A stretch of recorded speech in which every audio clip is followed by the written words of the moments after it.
Welcome to Audible Stories. The Monster Killer. Once upon a time, a young man set out to look out for work. He had walked a long way, but the day was cold and his jacket thin, so when he came to a beautiful house surrounded by a big white fence, he walked up to the door and shouted, "Hello, anyone home?" An old man opened the door. The young man grinned and asked, "Any work for a strong young man like me?" The old man thought a moment. "Well," he said, "I could use a little help clearing some of my land. Come in for supper and we'll talk." He walked in and was pleased to feel the warmth from a blazing fire. He was still more pleased when he saw the table piled up high with food. The young man sat down and joined the old man and his wife for a meal. "Now listen, son," the old man said, "I've hired hundreds of men to help with this task, but no one ever finishes the job. I can finish any job that I start," he said. The old man raised his hand to quiet him. "I'm not finished yet. You see, there's a problem.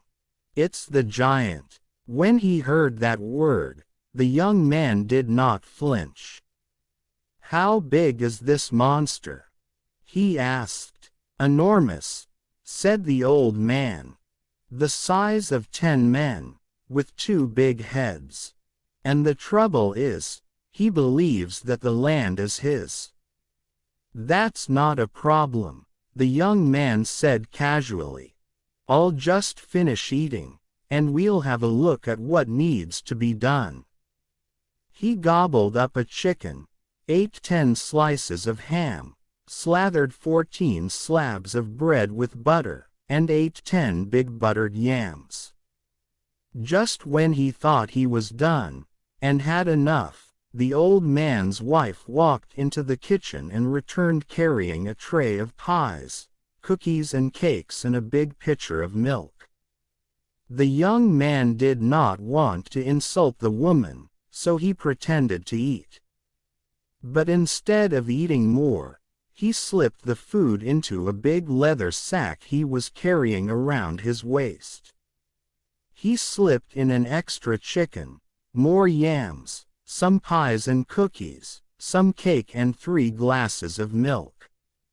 "For clearing my land, I'll pay you a good wage and give you supper every evening," the old man said. "And I'll pay you a sack of gold for each of the monster's heads." "Sounds good," the young man said, and he listened to the old man's instructions for how to reach the land. He set off right away. The food had filled him with energy. He walked over hills and into the valley, and there he climbed to the top of the tallest tree. With the hatchet he always carried, he began to lop off a limb.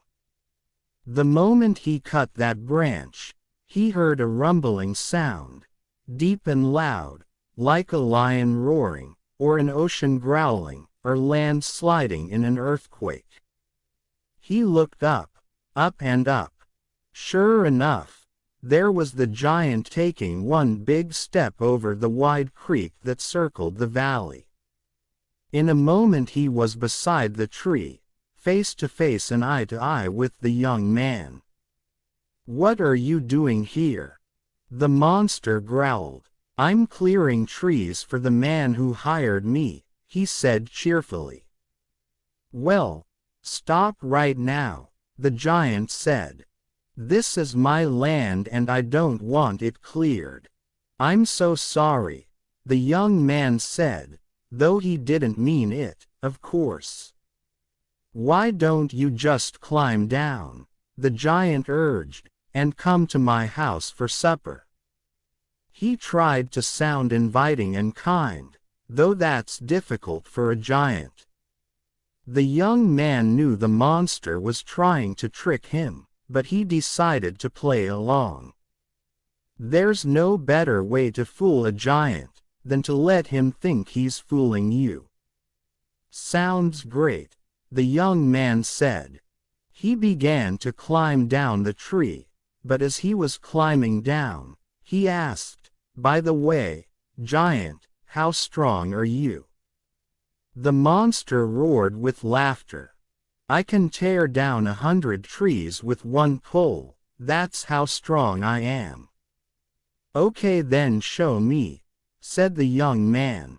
And at once the giant cleared the whole land with a pull through his strong arms.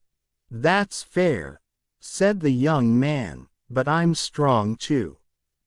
I wonder if you can squeeze milk from a rock."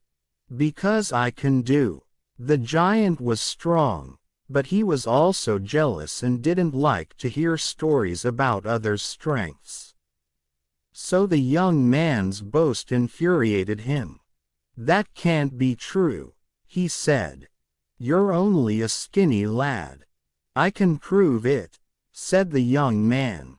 The giant looked at his skinny legs and skinny arms and knew he had nothing to lose. Besides, no one can squeeze milk from a rock. So the monster reached down and picked up a rock. He tossed it to him and said, "Let's see your strength and power, let's try." The young man took the rock and held it against his stomach, uptight against that leather pouch. He squeezed as hard as he could and pushed against that pouch. Soon milk began to drip from the pouch and it poured at the giant's feet. The giant was furious. "Anything you can do, I can do better," he said, and picked up a rock and began to squeeze. He squeezed so hard, that rock was ground to dust, but not a single drop of milk appeared or poured. The young man laughed. "I thought you said you could do anything better that I can do." "I can," the giant bellowed. "That was a faulty rock."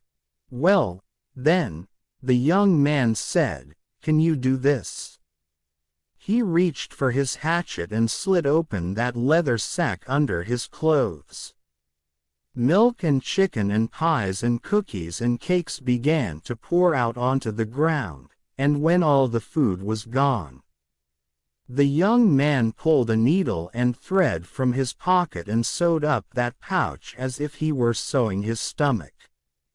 "I can do anything you can do." The monster roared again. "Toss me that hatchet." He threw him the hatchet. The monster cut open his stomach. Naturally, he died right there. So Jack climbed down the tree, cut off the monster's 2 heads, and set off to receive his reward.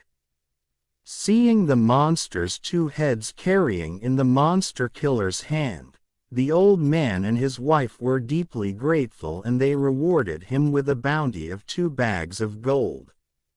He then returned home to his family and lived happily ever after, as everyone now called him the monster killer. If you like the story, please do like, share and subscribe. Thank you for listening.